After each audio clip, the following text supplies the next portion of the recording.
Para falar sobre essa triste realidade que pode estar à nossa frente, eu gostaria de conversar com ele, que é um comandante oficial da reserva da Marinha do Brasil, Robson Farizano, um especialista na arte da guerra. Meu chefe, prazer te receber aqui no Flagrante. Prazer é nosso receber. Você é uma referência quando fala em arte da guerra, é um conhecedor, um homem operacional, né, que tem conhecimento sobre o armamento. Vamos sentar para a gente ficar mais à vontade. E quando eu fiz esse convite, muito em função do que nós estamos vivendo aqui no Brasil, com esses grupos, com crime organizado, se organizando de uma forma tão estrutural que chega a chamar a atenção, por exemplo, de outros países, em função da periculosidade dessas organizações com influência na área política, com o domínio de territórios no Brasil. E a cada dia que passa, são armas mais pesadas, com calibres mais fortes, que aparecem em nosso território.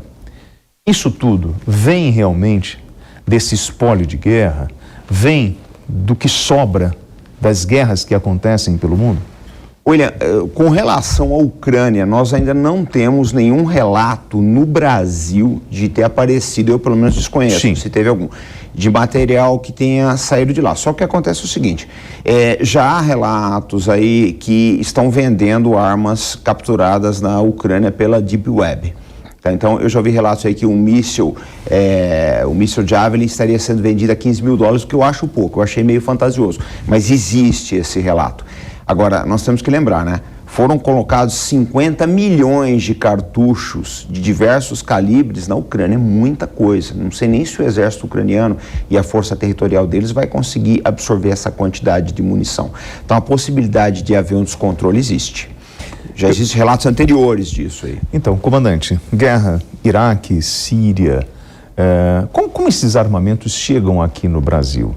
Porque assim, nós mostramos, por exemplo, hoje, um fuzil que foi apreendido aqui em São Paulo com a numeração suprimida. Como é que isso funciona? Como é esse comércio de armas? Nós temos um grande senhor das armas que vai buscar esse armamento que sobrou de uma guerra e atravessa com a fronteira. E por onde ele entra?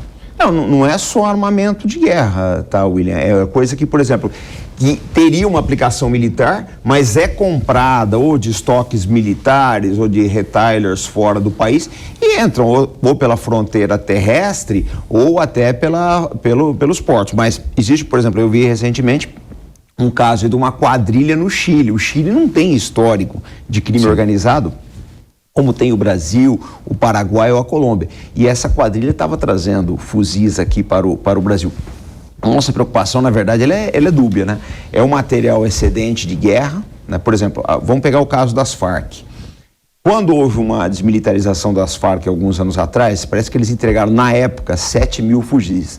Só que a Farc chegou a ter 20 mil integrantes. Então, há de se supor que eles tinham muito mais fuzis do que esses 7 mil que entregaram. Então, onde foi parar o resto? E aí, nós tivemos no Rio de Janeiro um aumento de 27% de fuzis apreendidos no ano de 2021.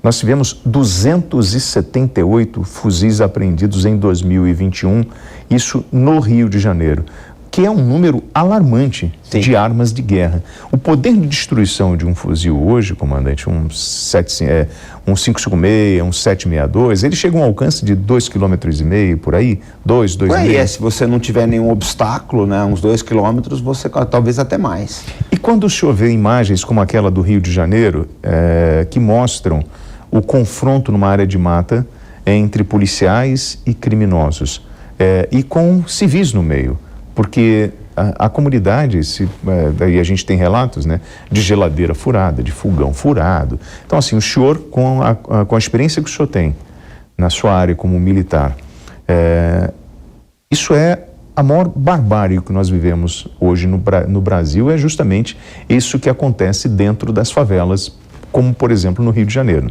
Mas aí que tá, né, William?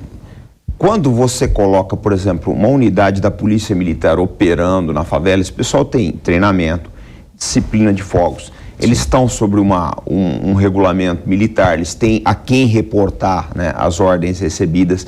Então, existe um controle muito grande, não quer dizer que não possa haver. Agora, o tráfico, você não tem. Você não tem controle nenhum. O traficante faz o que dá a entender na cabeça dele. Eu acho que nesse ponto, a polícia ela acaba sendo bastante injustiçada. Crimes, disparos que muitas vezes são vem dos traficantes, que o pessoal acaba imputando injustamente a polícia militar. A perícia acaba descobrindo depois que foi uma inverdade.